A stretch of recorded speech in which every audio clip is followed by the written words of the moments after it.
एक साधारण से सूती के टुकड़े और एक 500 रुपए का नोट में असल में क्या अंतर है?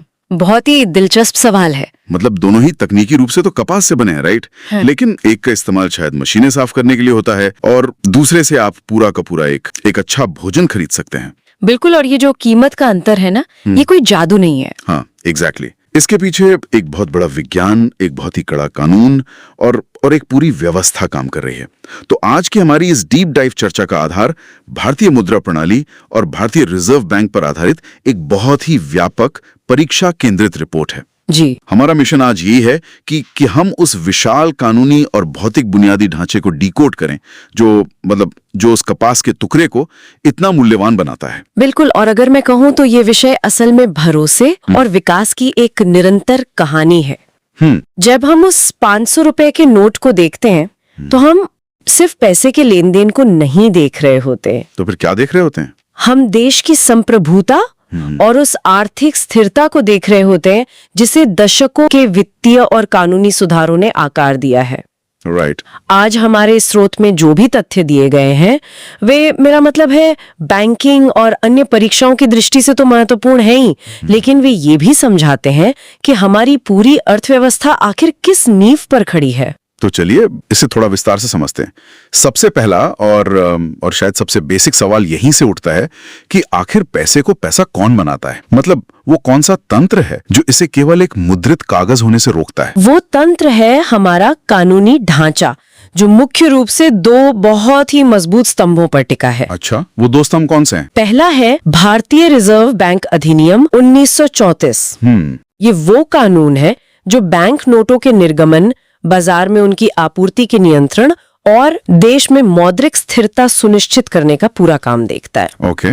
और दूसरा स्तंभ है सिक्का निर्माण अधिनियम 2011। हाँ, ये सिक्कों वाला अधिनियम। हाँ, ये अधिनियम स्पष्ट करता है कि सिक्कों का डिजाइन क्या होगा, उनका मूल्य वर्ग क्या होगा और सबसे महत्वपूर्ण बात कि सिक्कों की ढलाई का जो पूर्ण उत्तरदायित्व है वो केवल और केवल भारत सरकार का है, रिजर्व बैंक का नहीं। अरे वाह, ये एक बहुत ही दिलचस्प विभाजन है। मतलब नोटों की जिम्मेदारी रिजर्व बैंक की और सिक्कों की भारत सरकार की। बिल्कुल। लेकिन एक सवाल है, अगर रिजर्व बैंक नोट छापता है तो वो असीमित मात्रा में ऐसा क्यों नहीं कर सकता? मतलब मशीनें हैं, छापते जाओ। इस नियंत्रण के पीछे का आधार क्या है? यहीं पर तो यहाँ जो बात सबसे आकर्षक है वो है रिजर्व बैंक अधिनियम 1934 की धारा 33। धारा 33? हाँ, ये धारा बहुत ही स्पष्ट रूप से कहती है कि हवा में से पैसे नहीं छापे जा सकते। प्रत्येक बैंक नोट जो जारी किया जाता है उसके पीछे स्वर्ण यानी सोना, विदेशी प्रतिभूतियों और सरकारी प्रतिभूतियों का वैधानिक समर्थन होना अनिवार्य है। अच्छा, मतलब आसान भाषा में कहें तो अगर बाजार में 500 रुपए का नोट आ रहा है तो रिजर्व बैंक के वॉल्ट में उस मूल्य के बराबर की कोई ठोस संपत्ति सुरक्षित रखी गई है। बिल्कुल सही पकड़ा आपने। यही वो चीज है जो उस कागज के टुकड़े को एक ठोस मूल्य प्रदान करती है, राइट? सटीक विश्लेषण, ये एक वैधानिक गारंटी है और ये व्यवस्था कोई रातों रात नहीं बनी थी। इसका इतिहास काफी पुराना है ना? बहुत पुराना। अगर हम इतिहास में जाएं तो रिपोर्ट 1926 के हिल्टन यंग कमीशन का जिक्र करती है। अच्छा, जिसे royal commission on Indian currency and finance भी कहा जाता था। 1926 में इसी कमीशन ने पहली बार भारत के लिए एक ऐसे केंद्रीय बैंक की सिफारिश की थी जो सरकार से स्वतंत्र होकर मुद्रा और साख प्रणाली को नियंत्रित कर सके। राइट। तो ये वो ऐतिहासिक बीज था जिसने 1 अप्रैल 1935 को कलकत्ता में रिजर्व बैंक की स्थापना की नींव रखी। जी, और फिर 1937 में इसका स्थायी मुख्यालय मुंबई स्थानांतरित कर दिया गया। लेकिन इतिहास का सबसे बड़ा मोड़ आया 1 जनवरी 1949 को, जब भारतीय रिजर्व बैंक अधिनियम 1948 के तहत इसका पूर्ण रूप से राष्ट्रीयकरण कर दिया गया। यानी ये एक निजी शेयरधारकों वाले बैंक से पूरी तरह से सार्वजनिक स्वामित्व वाली संस्था बन गया। इतनी विशाल संस्था का संचालन आखिर कैसे होता है? क्या ये सिर्फ गवर्नर द्वारा चलाया जाता है? नहीं, सिर्फ गवर्नर नहीं, इसका सर्वोच्च प्रशासन केंद्रीय निदेशक मंडल के हाथों में है। ओके। जिसमें 1 गवर्नर और अधिकतम 4 डिप्टी गवर्नर होते हैं, लेकिन स्थानीय स्तर पर कार्यों को देखने के लिए मुंबई, कोलकाता, चेन्नई और नई दिल्ली में 4 स्थानीय बोर्ड भी हैं। तो काम बटा हुआ है। बिल्कुल। इसके अलावा वित्तीय प्रबंधन के लिए कुछ महत्वपूर्ण समितियां हैं। उदाहरण के लिए रिपोर्ट में विमल जालान समिति का खास उल्लेख है। ओहो, मैंने इस समिति के बारे में पढ़ा है। ये अधिशेष हस्तांतरण या जिसे हम सरप्लस ट्रांसफर कहते हैं और आर्थिक पूंजी ढांचे से जुड़ी है। हाँ, बिल्कुल वही। तो क्या इसका मतलब ये है कि रिजर्व बैंक जो भी मुनाफा कमाता है, चाहे वो विदेशी मुद्रा के लेन देन से हो या बॉन्ड्स के ब्याज से, उसका एक हिस्सा वो सीधे भारत सरकार को देता है? एग्जैक्टली, ये बिल्कुल उसी तरह काम करता है। विमल जालान समिति ने ही वो ढांचा तय किया था कि आरबीआई को आपातकाल के लिए अपने पास कितनी आरक्षित पूंजी रखनी चाहिए और अपना जो परिचालन लाभ है वो सरकार को कैसे हस्तांतरित करना चाहिए। ये अर्थव्यवस्था के संतुलन के लिए बेहद बेहद जरूरी है। अब यहाँ बात सच में बहुत दिलचस्प हो जाती है। जब हम मतलब पैसे के इस्तेमाल की बात करते हैं तो परीक्षाओं में एक शब्द बार बार आता है, कानूनी निविदा या लीगल टेंडर। जी। स्रोत सामग्री में आरबीआई अधिनियम की धाराओं का जो उल्लेख है वो काफी तकनीकी है, जैसे धारा 22, 24, 25 और 26। अगर हम इन्हें एक एक करके डिकोड करें तो इन धाराओं को समझना आसान है। देखिए, धारा 22 ये स्थापित करती है कि भारत में बैंक नोट जारी करने का एकमात्र अधिकार या सोल राइट आरबीआई के पास है। मतलब कोई और ऐसा नहीं कर सकता? बिल्कुल नहीं। फिर आती है धारा 24 जो तय करती है कि रिजर्व बैंक 2 रुपए से लेकर अधिकतम 10,000 रुपए तक के मूल्य वर्ग के नोट छाप सकता है। एक सेकंड, 10,000 मतलब कानूनन एक 10,000 रुपए का नोट हो सकता है? बिल्कुल हो सकता है। ये शायद इसलिए है ताकि भविष्य में अगर कभी भारी मुद्रास्फीति हो या बहुत बड़े लेन देन की जरूरत पड़े तो बार बार कानून न बदलना पड़े। राइट। ये एक बहुत तार्किक सोच है। कानून हमेशा एक बड़ा दायरा देता है। इसके बाद धारा 25 स्पष्ट करती है कि नोटों का डिजाइन और सामग्री क्या होगी, इसका अनुमोदन केंद्र सरकार करती है। हालांकि वह आरबीआई के केंद्रीय बोर्ड की सिफारिश पर ही ऐसा करती है। अच्छा, और धारा 26? और फिर आती है सबसे महत्वपूर्ण धारा 26 जो यह गारंटी देती है कि प्रत्येक बैंक नोट पूरे भारत में कानूनी निविदा है। कानूनी निविदा मतलब? कानूनी निविदा का अर्थ है कि किसी भी ऋण या वैधानिक दायित्व के भुगतान के लिए इसे स्वीकार करना अनिवार्य है। यानी कि कोई इसे लेने से मना नहीं कर सकता क्योंकि ये केंद्र सरकार द्वारा गारंटीकृत है। एग्जैक्टली। लेकिन रुकिए, यहाँ मुझे एक विरोधाभास दिख रहा है। कैसा विरोधाभास? अगर धारा 22 के तहत नोट छापने का एकमात्र अधिकार आरबीआई का है तो 1 रुपए के नोट और सिक्कों का क्या? उस पर तो भारत सरकार का नाम होता है। ये बैंकिंग परीक्षाओं के लिए बहुत ही महत्वपूर्ण अपवाद है। सिक्का अधिनियम 2011 के तहत 1 रुपए और उससे अधिक के जो सिक्के हैं वे 1,000 रुपए तक के भुगतान के लिए कानूनी निविदा हैं। ओके। लेकिन जो 50 पैसे के सिक्के हैं वे केवल 10 रुपए तक की राशि के लिए सीमित कानूनी निविदा या लिमिटेड लीगल टेंडर है। अच्छा, ऐसा क्यों? ये व्यावहारिकता के लिए है ताकि कोई किसी को लाखों रुपए 50 पैसे के सिक्कों में न चुकाने लगे। हाँ, वो तो बहुत बड़ी सिरदर्दी हो जाएगी। खैर, ये तो सिक्के की बात हुई, लेकिन वो जो 1 रुपए का नोट है? 1 रुपए के नोट को बैंक नोट नहीं माना जाता। तो क्या माना जाता है? उसे मुद्रा या करेंसी माना जाता है। इसे रिजर्व बैंक नहीं बल्कि सीधे भारत सरकार जारी करती है। यही कारण है कि इस पर आरबीआई गवर्नर के नहीं बल्कि भारत के वित्त सचिव के हस्ताक्षर होते हैं। ओह, ये एक बहुत बड़ा फैक्ट है। जी। और ऐतिहासिक रूप से स्वतंत्र भारत का पहला 1 रुपए का नोट 1949 में जारी हुआ था जिस पर पहली बार अशोक स्तंभ का चित्र छापा गया था। कमाल है, एक छोटे से कागज के पीछे इतने सारे नियम। अब इस प्रणाली के बुनियादी ढांचे की बात करते हैं। देश भर के लिए इतना सारा कैश आखिर छपता कहाँ है? रिपोर्ट में कुछ भारी भरकम संक्षिप्ताक्षर हैं जैसे CWBN, SPMCIL और BRBNMPL। हाँ, ये नाम थोड़े जटिल लगते, इन्हें थोड़ा आसान बनाते हैं। बिल्कुल। सबसे पहले कागज की बात करते हैं। Bharat cylinder watermark bank note या CWBN पेपर के मामले में अब 100% आत्मनिर्भर है। 100%? हाँ, ये वो विशेष कागज है जिसमें वाटरमार्क सीधे कागज बनाते समय ही अंदर ढाल दिया जाता है। राइट। लेकिन इसमें इस्तेमाल होने वाली कलर शिफ्ट इंटैग्लियो इंक वो जादुई स्याही जो जो नोट को झुकाने पर अपना रंग बदलती है। हाँ, हरे से नीली हो जाती है। बिल्कुल, वो आज भी आयात की जाती है। और छपाई का काम जो है वो 2 अलग-अलग संस्थाओं में बटा हुआ है ना? जी हाँ, मुद्रण प्रेस 4 है। नासिक और देवास की जो प्रेस है उससे भारत सरकार के अधीन एक कंपनी चलाती है जिसे SPMCIL कहते हैं। अच्छा। जबकि मैसूर और सालबोनी की प्रेस रिजर्व बैंक की अपनी सहायक कंपनी BRBNMPL चलाती है। और सिक्के?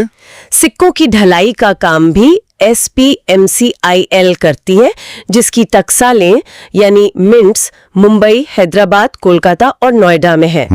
और जो कागज इस्तेमाल होता है वो मैसूर की एक संयुक्त उद्यम मिल BNPMIPL से आता है। इतना सारा पैसा छपने के बाद पूरे देश के मतलब इतने सारे बैंकों तक कैसे पहुंचता है? इसके लिए एक बहुत ही विशाल वितरण तंत्र है। 28 फरवरी 2025 तक के जो आंकड़े हैं उनके अनुसार देश में 2691 करेंसी चेस्ट और 2299 छोटे सिक्कों के डिपो हैं। करेंसी चेस्ट ये क्या होते हैं?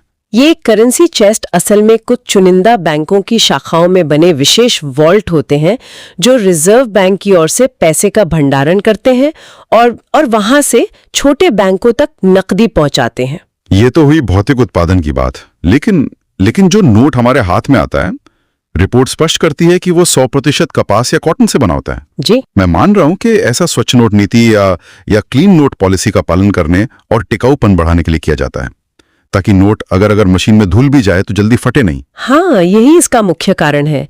कपास आम कागज की तुलना में नमी और टूट फूट को बहुत बेहतर तरीके से सह सकता है।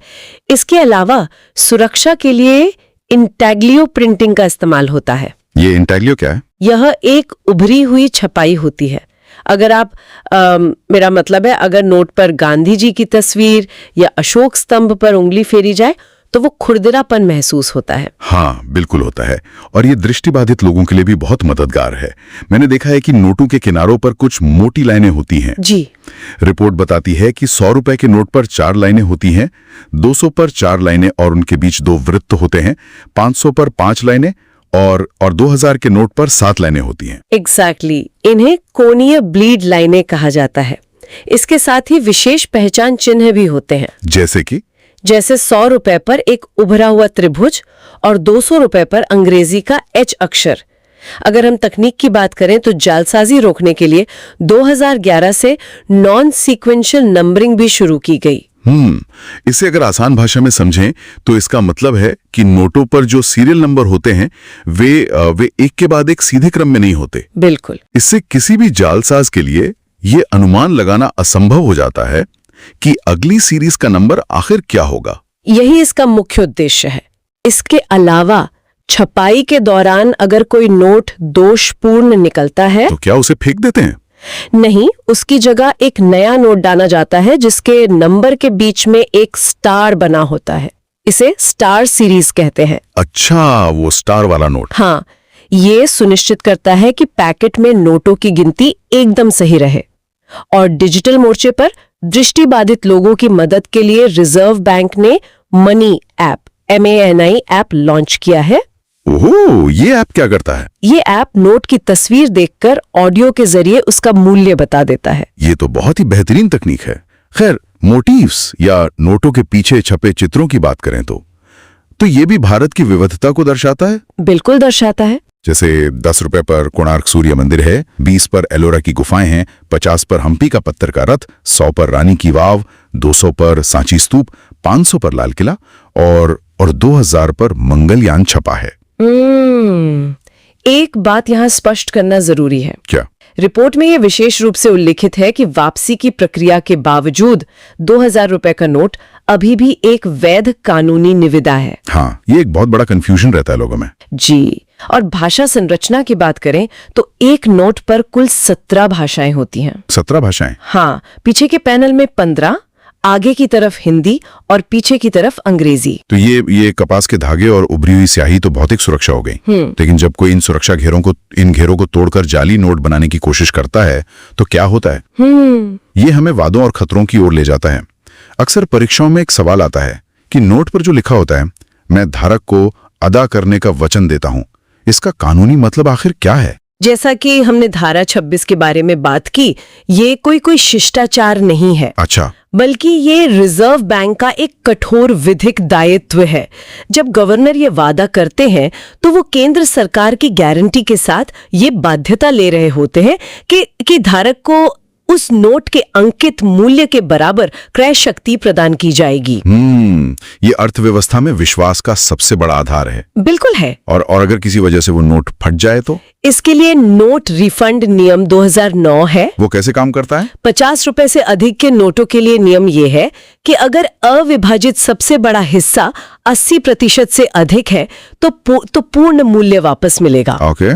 लेकिन अगर वो हिस्सा 40% से 80% के बीच है तो केवल आधा मूल्य मिलेगा। और जो लोग इस प्रणाली के साथ छेड़छाड़ करते हैं, मतलब जो जाली मुद्रा बनाते हैं, उनके लिए नए आपराधिक कानूनों में क्या प्रावधान है? भारतीय न्याय संहिता या BNS 2023 की धारा 178 से 182 विशेष रूप से जाली मुद्रा से ही संबंधित है। इसमें 7 वर्ष से लेकर आजीवन कारावास तक की सजा और साथ में आर्थिक दंड का कड़ा प्रावधान है।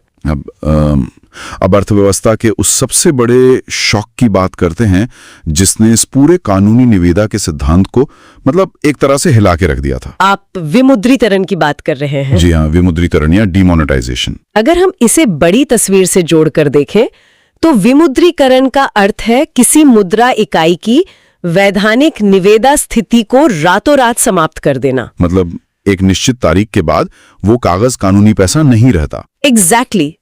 भारत में ऐसा पहली बार 1946 में हुआ जब 1000 रुपए और 10,000 रुपए के नोट बंद हुए। ओके।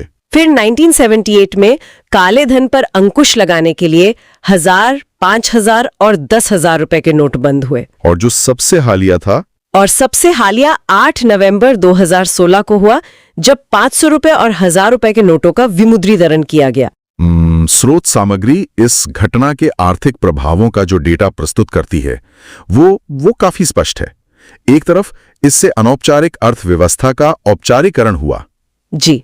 मतलब ज्यादा लेन देन बैंकिंग और कर प्रणाली के दायरे में आया। लेकिन दूसरी तरफ जो अल्पकालिक झटके थे वो बहुत गहरे थे। रिपोर्ट के अनुसार 2016-17 की चौथी तिमाही में जीडीपी विकास दर घटकर 6.1% रह गई थी और नकदी पर निर्भर अनौपचारिक क्षेत्र में लगभग 15 लाख नौकरियों का हिरास हुआ था। ये एक ऐसा कदम था जिसने पूरी व्यवस्था को बदल दिया।